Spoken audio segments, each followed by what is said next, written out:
gosh. Good morning, everybody. We are live on YouTube, Facebook, LinkedIn, X, Rumble, Erin's channel, Dr. Nelson's channel, and maybe I'll connect my channel. But here we go. And Dr. Kiltz is doing something special, going live. TikTok. There you go. So take it away, Dr. Nelson. Good morning, everyone. May 30th. This is Memorial Day weekend, huh? Oh, right? It is. No, that was Monday. That was Monday. Yeah. This is Never mind. the week. The week of Memorial Day. Yes. Good morning, everyone. Please put in the chat where you're watching us from or listening to us from. Where you're in the world. I am in Central Florida. Dr. Kiltz is in Florida. Alia is in South America. And Erin is in Tennessee. Just put in the chat where you're coming from. And what are we giving away today, Alia? Kiltz Health Electrolytes for #goats. Hashtag goats. We were debating which word to use from her name and YouTube. Yeah, I'm in Sarasota today. We have a really fun-filled day, and Yes. we got some, new background working on it. I've got TikTok live. I don't have Instagram live. Were you able to get Instagram live on yours? I can do it right now. All right, if you can. And then I've got Kiltz Mighty Tribe on. I have Instagram on my channel, but all right. Well, let's let Erin hit it this morning because she's 5 a.m. and we're 6 a.m. So she's great. She probably gets up early anyway. Based on right. What's a mother of many, so that automatically means she gets up early. So Erin, why don't you tell us a little bit about yourself, who you are, where you are, and let's hear your carnivore story. Okay. So my name's Erin, and I'm currently in the Middle Tennessee area. We moved here back in 2018, and hearing some kind of like back sound. Hold on. Sorry. Make sure you don't have another tab open. I got everything closed.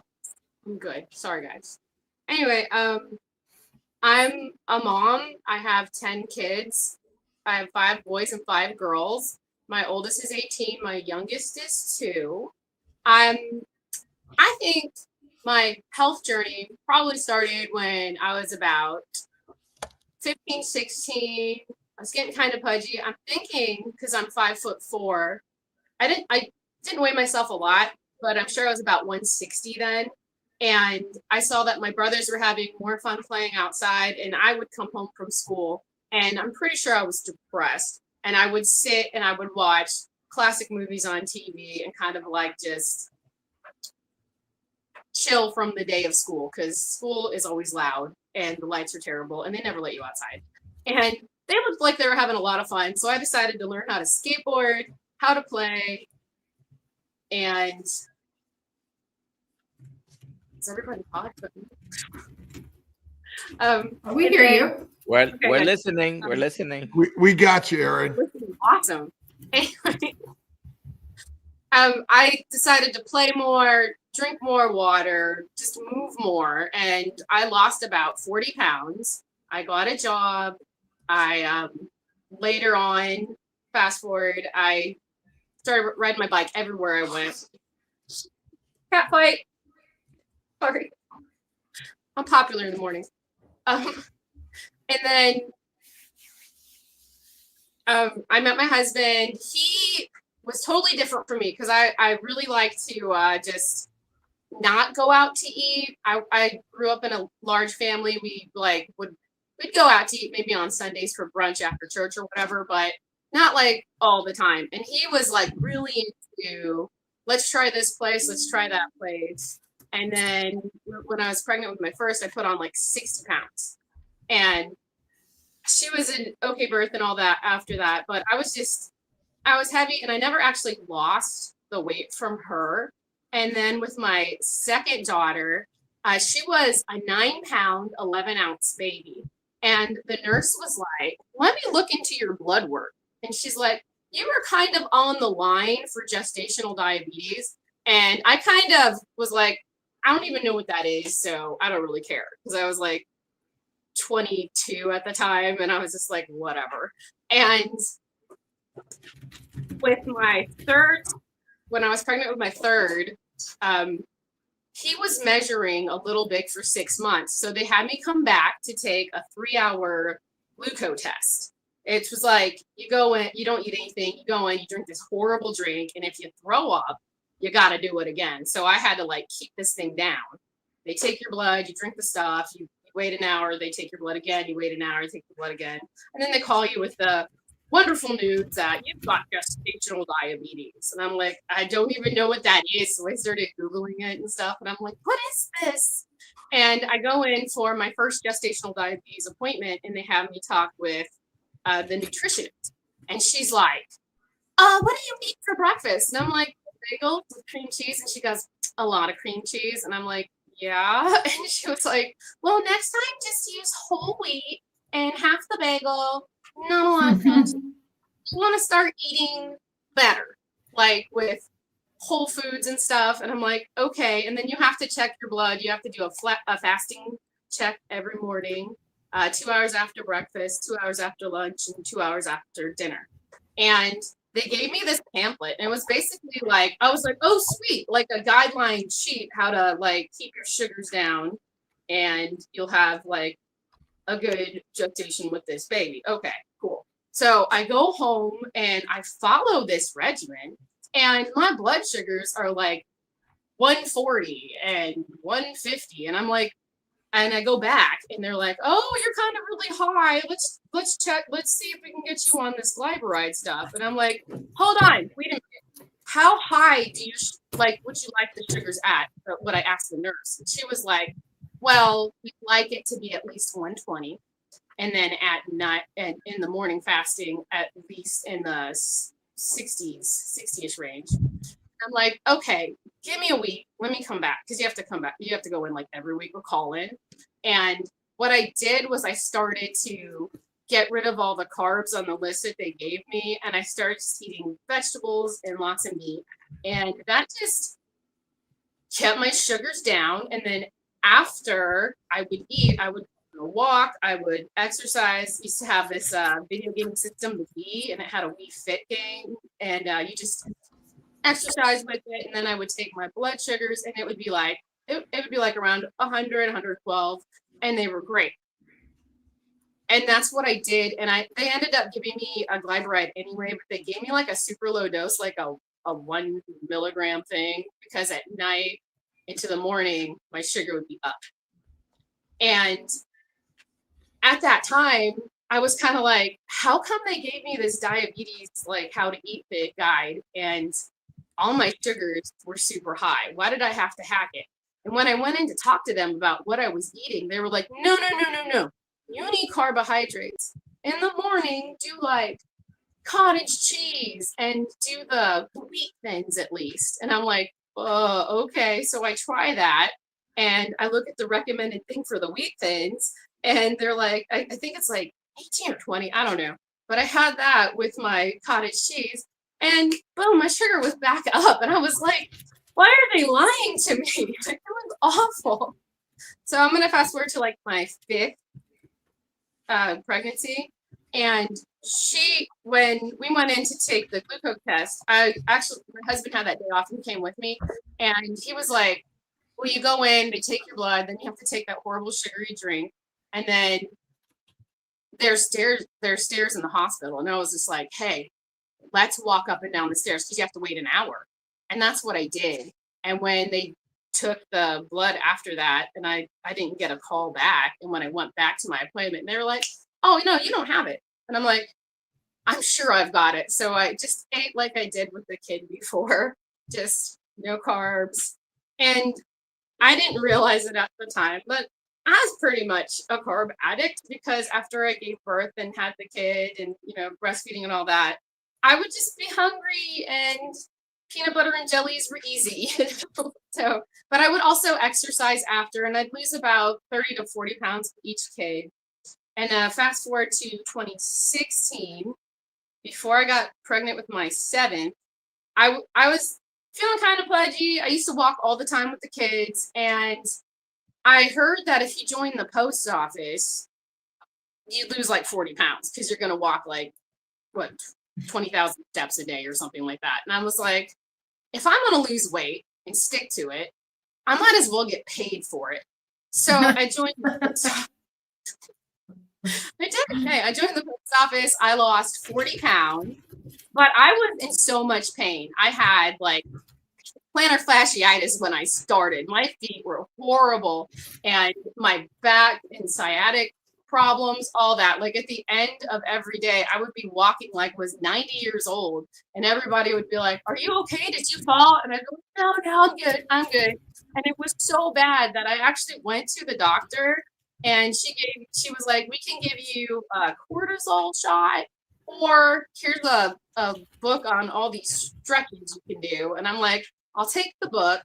They took my blood and my urine, and we found out we were pregnant. And I was like, oh, awesome.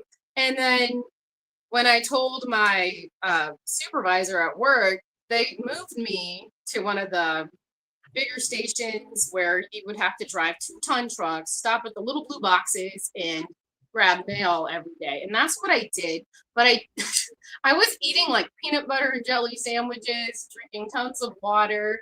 And it was always 2 hours into every time I had to walk or drive. I was so hungry. And I'm like, ugh. So I just ate the same food as I did when I was walking every day. And I gained all the weight back.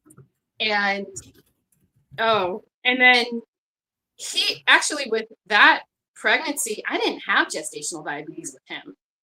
And with the next one, I tried to do as many squats as possible with the glucose drink, and I didn't do enough. So I was like on the line, like I was with my second pregnancy. But this time they were like, since you're on the line and you had it before, we're going to go ahead and do the gestational diabetes thing. And I was like, shucks, now I got to like have my finger poked like all the time. One of these days, I got to do math on that 5 times, like how many days in gestation weeks. Like that's a lot of poking and checking your blood. So with her, I was talking to the diabetes nurse, and she's like, I don't even know like what you would eat. I would hate to have diabetes. And I'm like, that's nice to say to people. And she was like, well, I guess you could like eat cheeses and nuts and things. And I was like, oh, I could probably add in peanuts and stuff. That's cool. And I added that into my diet. I didn't gain much with Scarlett. She was fine. Like all my births, usually the average is about 8 pounds, 14 ounces anyway. My heaviest was 9 pounds, 11 ounces. And under that was 9 pounds, 8 ounces, which was my 2018 birth. He was different because we were moving from Dayton, Ohio to Middle Tennessee because we wanted our area was getting kind of bad. So we decided, it's time to pack up and move. My husband has family farmland. Let's do it. We've already got illegal chickens in our backyard. Let's just go legal. And we moved down here, and the houses here, there aren't any stairs. So I went from like doing laundry in the basement and running up and down stairs all day, because that was my like favorite exercise, to like these houses that don't have basements. But we have a lot of land and a lot of hiking land, and we got goats and chickens, and it was fun. But also I was stuck at this like 230 pounds for like 4 years at that time. Like I haven't lost that 30. And then I'm going to just go ahead and fast forward to my last one, number 10.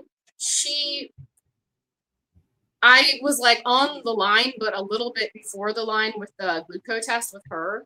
And I was like, I asked and begged, and I was like, you know what? Please, please, please let me do the gestational diabetes thing. Let me test it all the time. Let me call in. Let's do all the things. And they were like, well, since you're not on the line, we'll still get you a new monitor. You can text it, but we'll just watch it in the office. Well, this little baby decided that after all the other ones that I had, she was going to be the one that wouldn't turn the right way in the womb.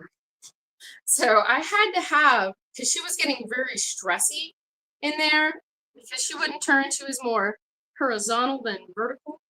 And I had to have a C-section. I never had one of those.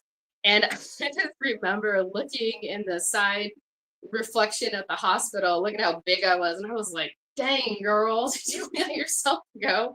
I am not a really nice looking pregnant lady because I always put on about 50 pounds. And what was really interesting there, they needed to put like an IV in me, and my veins were like crap. That they had to get a specialist in, tie my arm up here, tie my arm down there, just to get my vein ready to put the IV in my arm, because they couldn't find it. That's how bad my veins were. I do have a varicose vein on my left leg. I did have surgery in it back in 2016. They got rid of my greater saphenous, but they couldn't get rid of the really big one that I have.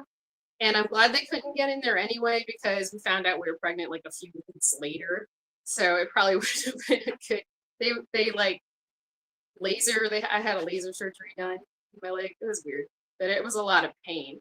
But anyway, let's see. The last baby, Raquel, I was sitting on the couch. She's about 4 months old, and I'm watching a homesteader channel, and the guy goes, "I'm going to do the carnivore diet," and I was like, "Carnivore diet? What the heck is this?" And he's like, looking really sad as he's eating steak, and his kids are like eating, I don't know, biscuits and gravy or whatever. And he's like, well, I hope this helps for my tick inflammation. He had some kind of Lyme disease or something. And I was like, carnivore diet? How are you going to poop? Like, kids, come here. This guy is going to die on TV. Let's subscribe and watch. And I start like talking about it, but I don't really know much about it. I knew I've heard of keto. I remember a conversation with my mom about keto, like, keto seems hard, doesn't it?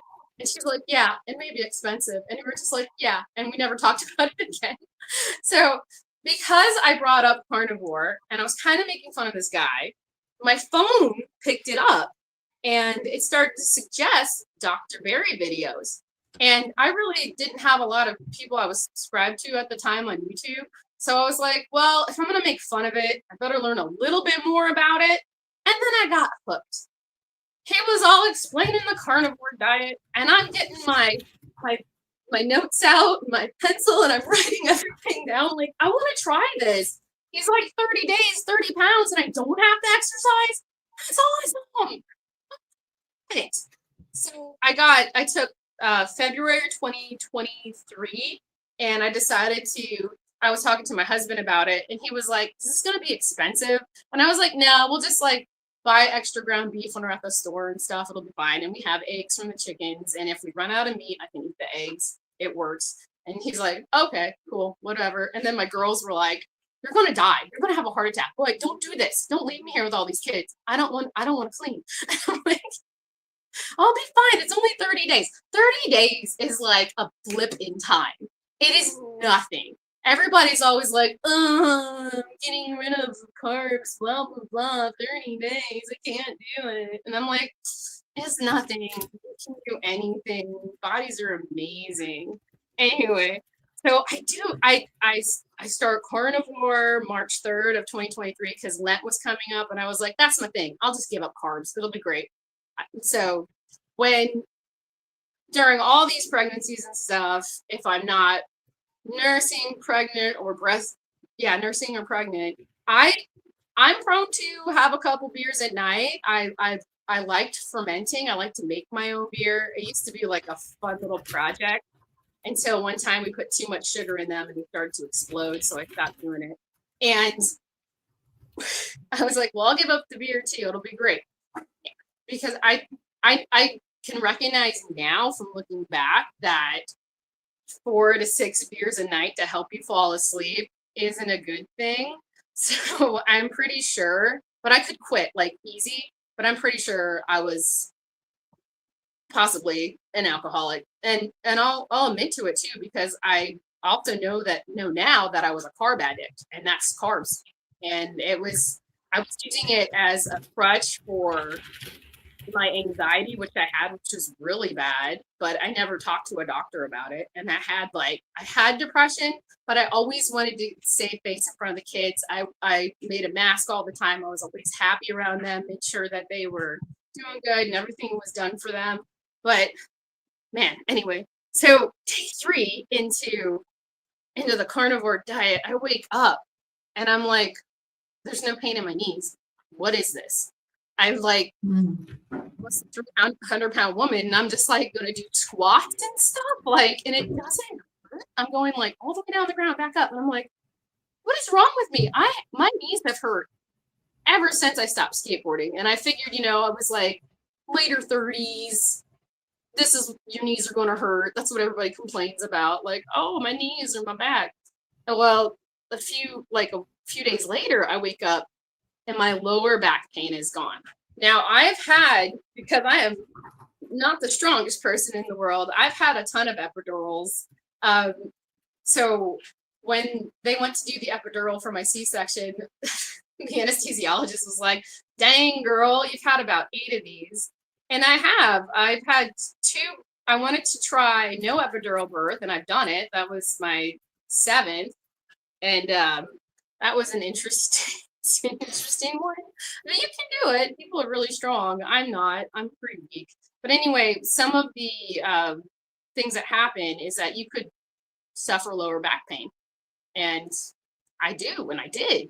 And I woke up and it was gone. I usually woke up and I was really stiff and had to kind of like roll out of bed to get up.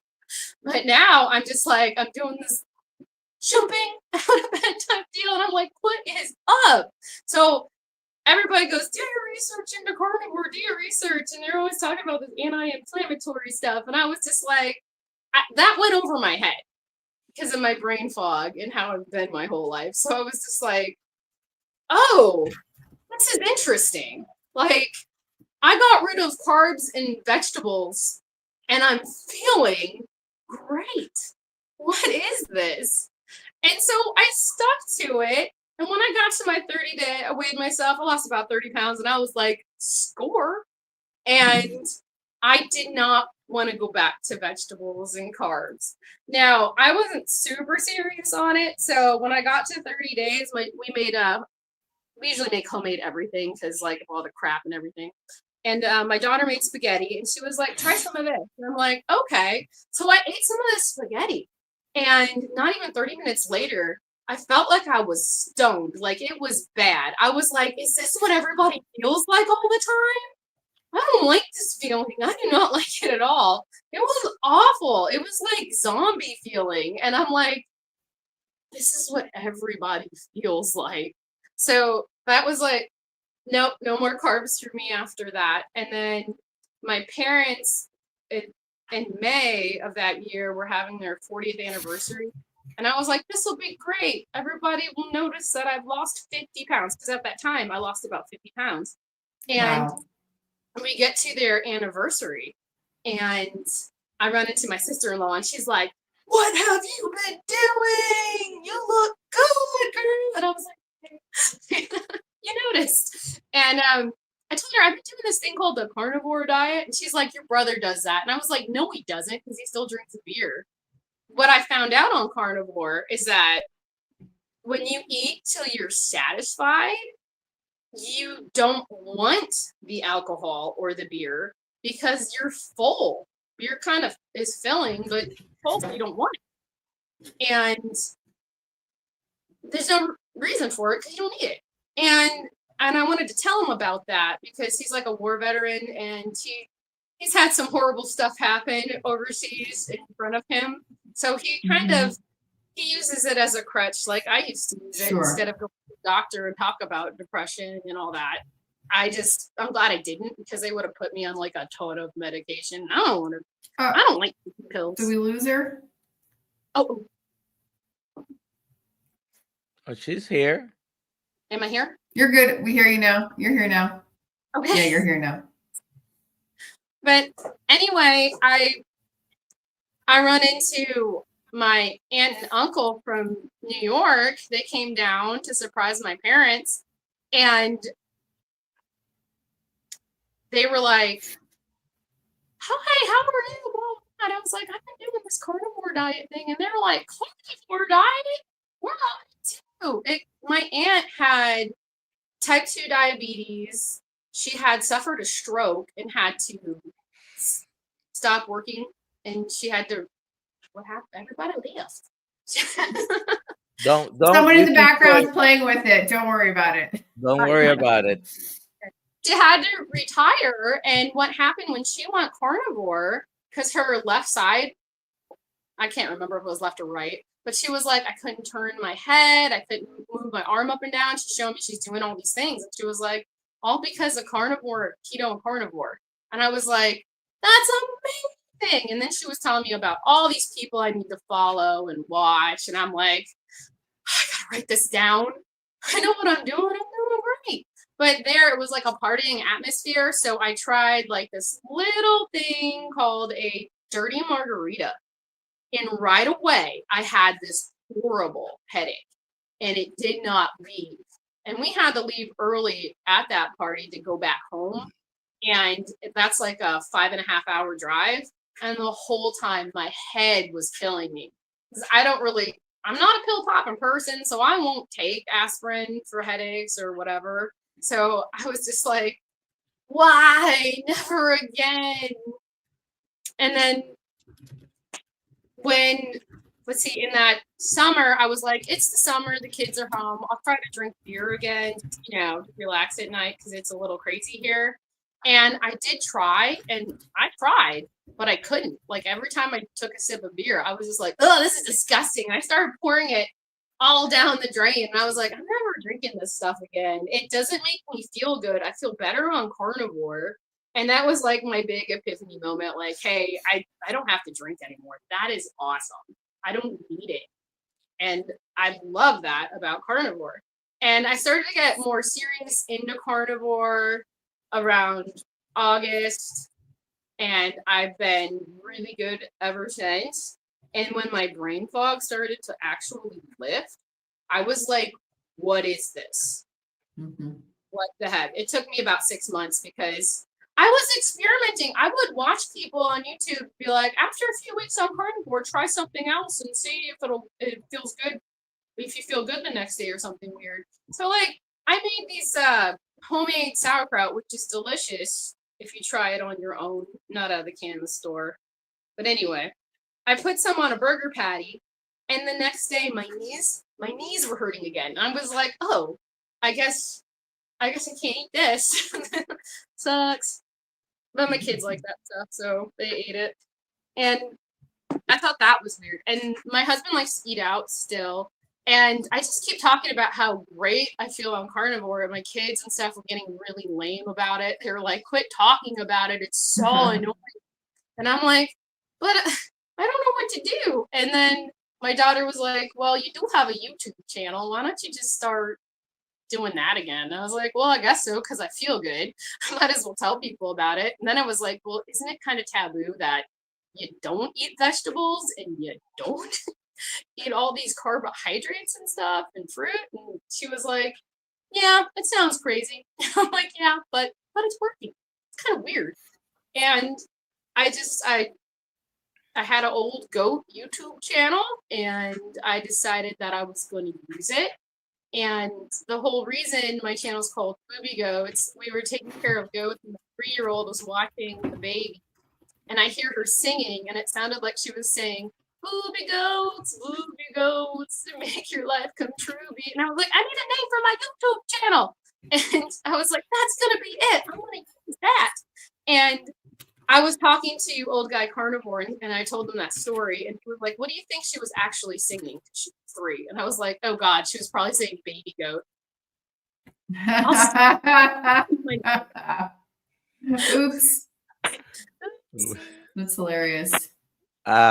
Erin, So you did something on your own many years ago, many pregnancies ago, and God bless you for having so many kids. It's not something common today, but uh, you realize on your own that the diet that they were telling you to follow for gestational diabetes was actually keeping your blood sugars higher than when you cut the carbs. And so at least you had that in the back of your mind. Then you started the carnivore diet years later, trying to lose weight, and then you realize your brain fog went away, your chronic pain went away. By the way, plantar fasciitis for 35 years. I don't even know how soon it went away because I didn't, you know, I'm not having pain anymore. I'm walking normally, but it is a painful thing. Nobody ever dies from plantar fasciitis, but the pain is killing you many times, right? Yes. Wow. So your knees, uh, I mean, how many overall at the moment, how many pounds are you under? How many pounds do you lose? I've lost about 80 pounds. And then I put on a little bit of weight last time I did butter, bacon, and eggs because I was actually lifting weights too. So I've got a Okay. lot of extra skin, but I got a lot of muscle now. I can take so much. That's good. Uh, but that was your main reason for doing it, but wasn't the greatest benefit, right? I mean, It was so weird. It was like I went in for weight loss and I stayed to be pain free and just to feel really good because I feel good all the time. And I want to portray that on my YouTube. Like I'm doing all these things and I can do all these things because I'm not in pain anymore. I'm not in this dark cloud place where I'm just inside my house cleaning all day and I don't want to go outside because I'm so busy. Now I'm outside and doing things. And it wasn't like that before. I don't have any depression or anxiety anymore. The clouds have moved and lifted. I am now a new person. I am totally a new person. I love this new person. I live in the moment. I'm surrounded by chaos and I absolutely love it. And Chaos has been good. like, and oh my gosh, just go to bed. I need a beer, type deal. But one no, more no, question no. I'm before we take. enjoying it. Oh, sorry. I was gonna say one more question before we take some of the questions. Uh, what do you keep goats for? I originally was going to keep them for milking purposes for the Uh, kids because they go through like 6 gallons of milk a day. I probably just uh, very Wow. okay. In 2020, they started to get out because I got a couple of free goats and they taught all the other goats how to escape. So we had to hurry up and sell them. So now I've got to buy new coffee guide and it's for secret goats. I am saving up. They got a little expensive and I've got all the fencing. So All right. it's got My father grew up on goat's milk, raw, almost straight from the goat. Anyways, let's take some questions, Alia. Sure. First, I want to say Haley says she just subscribed to Booby Goats and will be binging your channel later. Yay. Okay, so this is for Dr. Nelson. Joyce, I was on 25 milligrams of some medication last week, was taking 45 milligrams of potassium, Celtic sea salt, BP down, cut meds in half, 2 days, leg swelling. What is recommended for potassium and sodium? Dr. Kilt, I know you're working on your stuff there. Let me ask you something. How many milligrams to the point do you take of sodium and potassium a day? You keep count, right? No, mute. Still muted. It's muted here. He needs to mute it and unmute in There we go. StreamYard. I got two mute buttons. Am I? Oh, okay. You got me? Yeah, you're good. No, you're Erin, good. this is amazing. Your story is fantastic. We're learning so much. I measure nothing. I just I have no idea, and I think measuring macros is misery. It is. Yeah, you know. I mean, do you have to measure everything out for your children every day? I mean, what other animal is searching for how much do I consume? What's the right amount? Oh, what's your omega-3 to 6 ratio? I'm like, I get a headache. All right. So obviously, salt your food. I don't know if you need to. I understand you're taking a hydrochlorothiazide, which is a diuretic. Right now, it's more important than you.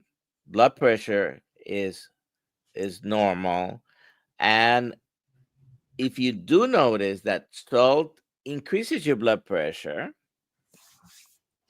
some people are sensitive, especially when you're not following, when you're following a standard American diet. But I don't know, doesn't mention exactly if you're strict carnivore, you're still having carbs, you cut the meds in half. Oh, blood pressure is down. So that's the best thing. Your blood pressure is coming down. You don't have to be a strict measurement, doing strict measurements of the salt you're taking. Salt to taste, make sure that you're not being sensitive with your blood pressure to the salt, because a few of us are. I used to be sensitive to sodium. I'm not anymore. So hydrochlorothiazide is an okay medicine to use for blood pressure. I prefer to start with others, but it's standard medical treatment. Eventually, you'll have to come off of that, by the way, I think, because your blood pressure will hopefully continue to come down. Dr. Kills, you were going to say something. Yeah, basically the carnivore diet, it takes away all the poisoning of our body, which is plant and low fat. You want to eat the fat, get rid of the plants as much as you can. Ketos get better, but carnivores get cured. And that's really the big thing that I've learned. And I've had high blood pressure. I've been on all the drugs, and I've never, ever felt better in my life. So the potassium amount, I see it's okay. Actually, the average is less than that. So anyways, hope it keeps getting better. Next question. Next question. Elkie, how old is Erin now? I'm sure her children keep her so young. I just had a birthday. I'm 40. Congratulations. Yay. Young. Awesome. Happy birthday. Getting younger every day. Most important thing. What has been the most important thing in your life that you look at and are so proud of? My children. Of course. Yeah. Julio's my grandson, just born about 3 months ago, almost 4. And what a blessing for sure. And I think that we're seeing so much infertility, menstrual regularity, polycystic ovarian syndrome, endometriosis, uterine fibroids, and male and female fertility issues on the rise, which is secondary to plant protein low-fat diet. And I was walking downtown yesterday, and just kind of a nice outdoor place. There was an ice cream place. Lots of kids were going there, and they have the cornhole game. Mm-hmm. And the cornhole game, it says Bud Light. So we're brainwashing our children from an early age that basically alcohol is okay, and we're just all buds together, and let's just all do this together. In fact, where have you found alcohol in your life, Erin? Where did I find it? No, how do you find it today? What's your thoughts on alcohol? Is it good for us? No, it's awful. It's poison. Yes. It's fermented. It messes up your stomach. It rises your cortisol. It makes you more anxious the next day. It makes you feel like crap. But it's awful. But hasn't it been sort of normalized and healthy for us? And it's just part of, hey, a healthy, good life. Yeah, it smells disgusting. I don't like it at all. And the American College of OBGYN and even the American Medical Association will claim that 1 glass a day for women and 2 glasses of wine a day for men is healthy for you. Oh yeah, the heart healthy. Right. And but we know it's not. And can you enjoy life alcohol free? Oh yeah, and it feels great, especially when you get rid of all the vegetables and carbohydrates. Which are fermenting in our gut. My really bad veins that I had, now they stick out of my arm. They're real easy to see because of carnivore. Awesome. I had to All right. Question. Lindsay asks, are your kids carnivore? The younger ones are because the baby especially, she was at 5 months, because she turned 5 months when I started, exposed more to carnivore. I also noticed because of nursing her, and she's never had a rash. She's never really whiny or anything. She's actually a really pleasant child to be around. The 3 youngest at the time that were with me, they always eat carnivore because that's what I eat. I feed them what I feed them. And then I tried to transition them as much as I could because I felt so good that the older ones, since they were exposed to the other stuff, they know what it is. But the rest of them, I mean, kids are kind of easy. You can just feed them bacon and eggs and they're good. My kids love hard-boiled eggs, so they're always in the fridge. And who doesn't like a steak or like hamburger? Come on. So they're like, we tried in March to do carnivore, and their plate, it was kind of funny because they would look at it and be like, just meat and butter, what is this? And so I had to like we did a little bit of fruit for them, and we did cottage cheese because it kind of looked like a third thing on their plate with like a bunch of meat. And that's what I've been feeding them for a while. And they, the older ones, when they complain, I go, hey, if you want to buy the food, go get a job. You know, that's what that was going to be. Got to be kind of tough. What do you have there, Dr. Kids? Oh man, this is the health food of the universe, right?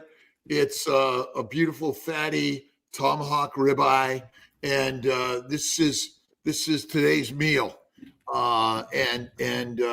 This is all. It's got all the minerals, vitamins, and it has no toxins. There's no toxins in it, right?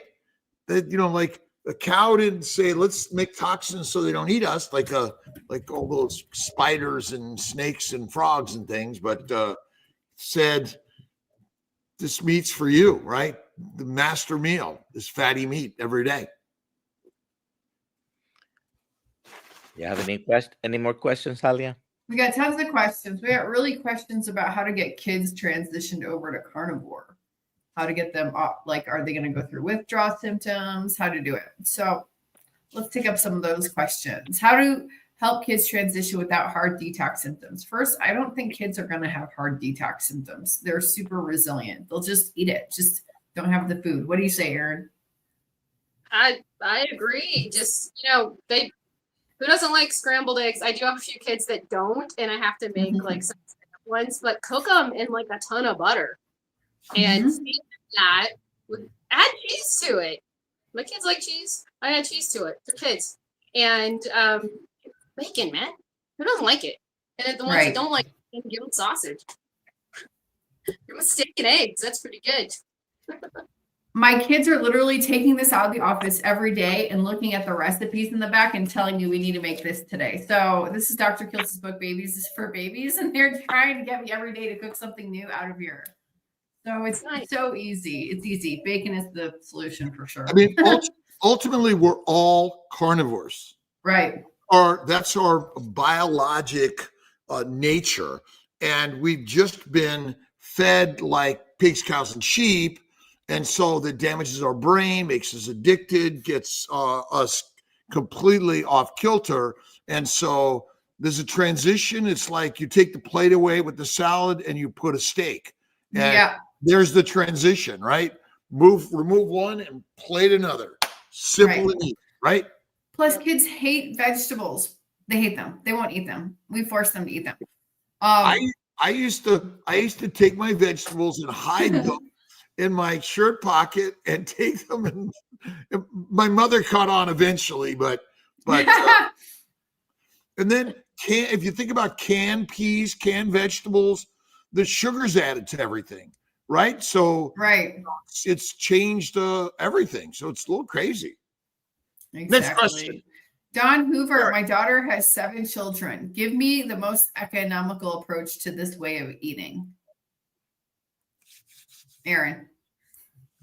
What I love doing is going to stores and looking at when the meat expires and then going back like a day before and seeing if they mark it down. And they do. And I go for it. I buy markdown meat all the time.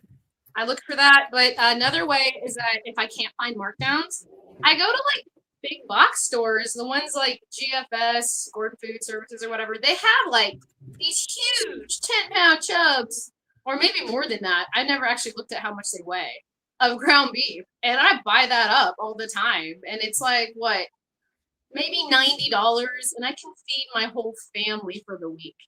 It's nice. And then I also have chicken, so I don't have to buy eggs. I don't know if egg prices went down, but honestly, eggs are really cheap. Ground beef is usually really cheap if you're looking. You gotta look and you gotta find the deals. Simple. Makes sense. Totally makes sense. And a box freezer, and go to your local rancher, start making some deals, look online. There's sales of beef all the time. And if you take the beef and you grind it yourself and throw in some organ meat, it's even healthier. And then you can make it a family affair where you get it, you cut it up, you package it, you freeze it. There's so much to do out there, but the processors do an amazing job also. And I want to plug this little app. I use it to shop the sales from home. It's called Flip, FLIPP, and it gives you all the local stores to your area, the circulars, the special sales, and you can look up, go on and buy wherever you want, whatever you want. I mean, is it really more expensive? No, because you're not buying every time you go out the $10 coffee special with this milk and that, which are not really milks, almond milk, oat milk, coconut milk. Yeah. Gross. And you don't think about this. Almost $10 for a coffee, and then you always have to have the donut with it, right? And then you stop to pour gas and you buy some candy at the convenience store, and you end up spending so much money. And even if you're buying healthy vegetables, how many of you buy a lot of vegetables and probably asking the wrong crowd, but and they go bad. Mm-hmm. They go bad because you don't use them quick enough. Right. So you end up spending a lot of money on the other stuff that you either buy that you don't need and you don't buy anymore if you're a carnivore, and you're spending a little bit more money on more nutritionally dense food. That's the main thing. And the junk foods, or we don't say junk foods, and the carbohydrate plant boxed foods like the candies and the chips. It is crap food. It's junk food. Yes. Yeah. And the supermarkets throw out a tremendous amount of food. Think about it.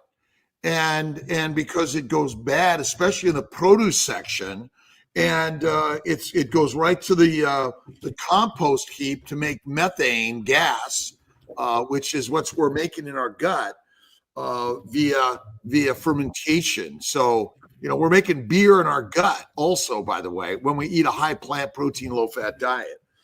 George Rosansky on Kilt's Mighty Tribe, he bartered services for a quarter beef from a customer. And so, you know, he was a farmer.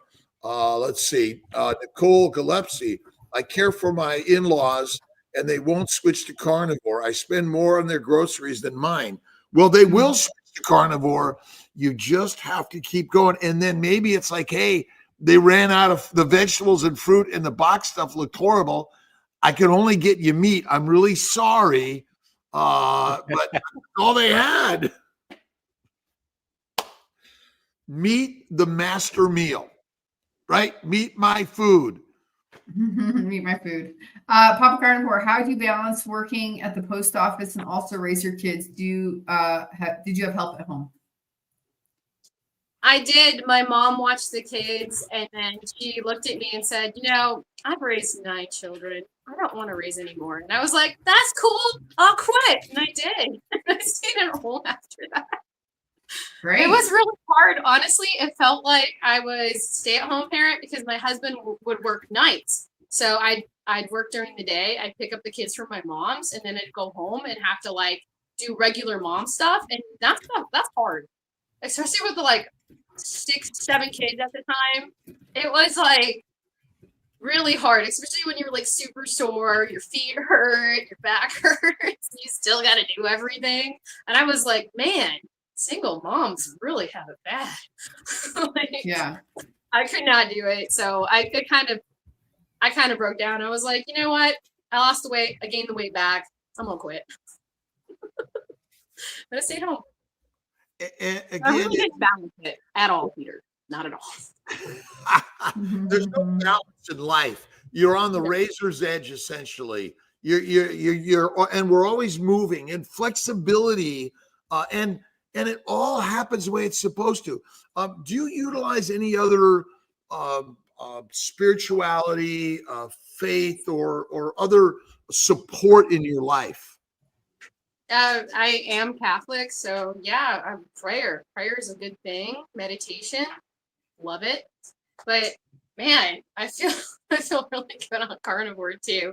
I was always like, I want to be like those people that are always feeling good, and it's probably the church. So let's go back to the church and feel real good like them. And I never got that until I did carnivore, which is kind of like it was a weird rebirth of being a person. Christ is a Lion King. He's a carnivore. And that's what he was working to teach us. He didn't say eat the grass and grains. He was inviting the sheep to come back to the lion's way. And that's what Christ Carnivore is all about. And I think it's critical and important to have some faith, some spirituality as really the foundation of our lives. And he was always preaching love, and I feel so much love on carnivore. Love. I really do. Love. That's 1,000,000,000% infinite. I've got live on TikTok today. I haven't done live before. I have no idea how to answer anything. So I don't know if anyone's in this and moderating it. Maybe we get some team members help on that at some point, but Kiltz has got to get younger in order to, and he is, by the way, on carnivore. I've never felt more amazing. Like I'll be 70 in March. It's like I keep on looking. It's like something's wrong here. I feel about 10. What's that? I was like, where's the walker? No. Yes, yeah. Walker. And I was at a healthcare seminar, really great. And the conversation is about lots of aging people coming up. We have to figure out ways to care for them in a box, right? And I'm thinking, wait a minute. Our job is to help our brothers and sisters get younger, get out in life, do blogging every day, hang out with Erin, Dr. Nelson, and Alia, and realize that simply eating meat is the healthiest thing to do. This is who we are. It's like simplicity, right? It's crazy simple. Like, what? I was always like, I'm so dumbfounded by it. Every day I'm dumbfounded by it. It's so simple. It is our man. And so tell me a little bit about the healthcare of your life, your children, your family. Have you found that in general you're healthier and you have more natural ways that you heal? I am. I feel great. I just feel so good that I wanted my kids to feel good. And when I changed their diet, they're less crabby, less cranky. They like to help out. It's freeing, really. And when we go to the doctor, we usually just go and get stitches and stuff now. It's not a preventative care. I don't need to do that. I'm doing it now, feeding them meat. Like nobody's ever like rashes, like Flash, my son Flash, he's like blonde, really pale, always had these red rosacea like cheeks all the time, like he was almost like he was slapped all the time, and it was from carbs and just vegetables and all that. Once we got rid of that, he's such a sweetie. He likes his cold butter on his steaks and it's gone, and he's doing great. Love it. Marilda would really like us to answer this question. Had a heart MRI yesterday. Wow, it was 2 hours long. Does the contrast used affect my carnivore diet? No. Okay. It makes it better. You'd be fine. Yeah. Okay. Remember, the mind is the master. That's number one. We always want to give good thought to all things, period. Because who creates everything? God. God always knows what God is doing. That's the most important thing I found. Give good thought to all things. Great. Should we take one more question? Let's take one more question and then we will do the giveaway. Oh, by the way, hashtag goats in the chat to get into the giveaway. Joyce, I heard for menopausal women, me postmenopausal, all this fat is not good for us, defeats weight loss. Your thoughts? Dr. Kiltz, you got a good answer here. I know it. Eat the fat suppresses inflammation, and inflammation is the cause of menopausal symptoms, not loss of estrogen. By simply getting to a fatty meat of bacon, eggs, butter, beef, salt, you will heal. And we're not supposed to be skinny. Sorry, that's deadly in a famine. And we are used to infinite famines, and it's coming. And so, but I would say again, defeat weight loss. I mean, why would you want to be skinny in a famine? Nobody wants to. It's deadly, in my opinion. Love the body you're in. And as you go carnivore, okay, if you are carrying extra weight that is weighing you down and you're like, well, fatty meat. That's it. It satiates. You're not hungry. And you're not because cows and sheep eat all day. Lions eat kind of like once a day or every other day. Erin, do you have any other ideas on that? I mean, I came into this diet to lose weight, but I just feel good. Like, honestly, throw the scale away and enjoy it. It's okay. How old is that Love one? that. How old is that one? This one's Rocky. She'll be 3 in October. Oh, Hey, Rocky! Oh, hey, Rocky. Hey. Is she your youngest? Yep. Yeah. She was a little petite baby, but since going carnivore, she's super tall now. She's super tall. Love that. All right. Okay, hashtag goats. We're doing it right now. Hashtag goats. Go. Share screen. Woo! Let's see, where are we? Here we go. Yeah. Drum roll, please.